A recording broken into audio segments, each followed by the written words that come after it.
Gara-gara anjloknya saham PT Goto Gojek Tokopedia Tbk atau Goto, membuat BUMN PT Telkom Indonesia Tbk atau TLKM harus membukukan unrealized loss.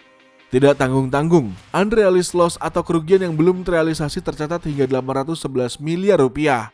Unrealized loss ini bermula pada 16 November 2020 dengan dibuatnya perjanjian untuk investasi dalam bentuk obligasi konversi atau CB tanpa bunga dengan PT Aplikasi Karya Anak Bangsa atau AKAB.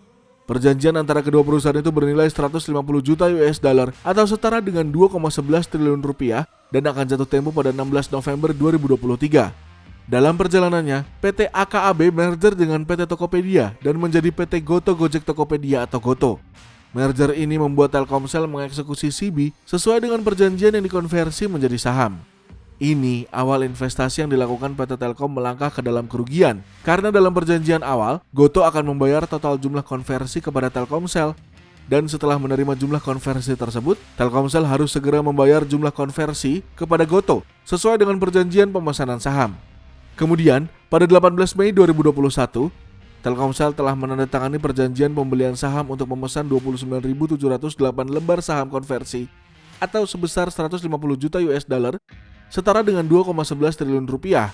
Dan tidak hanya itu, Telkomsel juga memesan 59.417 lembar saham tambahan dari opsi pembelian saham atau senilai 300 juta US dollar setara dengan 4,29 triliun rupiah. Namun pada 19 Oktober 2021, Goto melakukan stock split dan mengubah jumlah kepemilikan saham Telkomsel dari 89.125 lembar saham menjadi 23.722.133.875 lembar saham.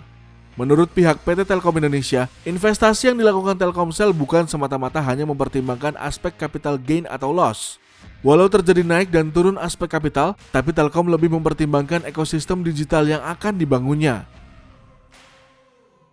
Seperti misalnya tahun lalu, kami mencatatkan unrealized gain atau investasi Goto sebesar 2,5 triliun rupiah. Namun investasi Telkomsel di Goto tidak semata-mata hanya mempertimbangkan aspek capital gain atau loss, melainkan aspek yang lebih besar dan luas lagi, yaitu sinergi upaya membangun ekosistem digital, ujar Ahmad Reza, Senior Vice President Corporate Communication and Investor Relations Telkom.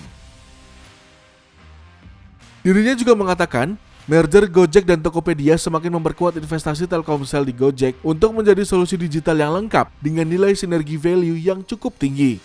Unrealized loss merupakan kerugian di atas kertas yang dihasilkan dari memegang aset yang harganya turun. Akan tetapi, investor belum menjualnya dan menyadari kerugiannya. Jika saham yang nilainya turun dijual pada posisi rugi, kerugian tersebut akan terrealisasi. Sebaliknya, jika saham tersebut tidak dijual, maka tidak akan terjadi kerugian atau hanya unrealized loss.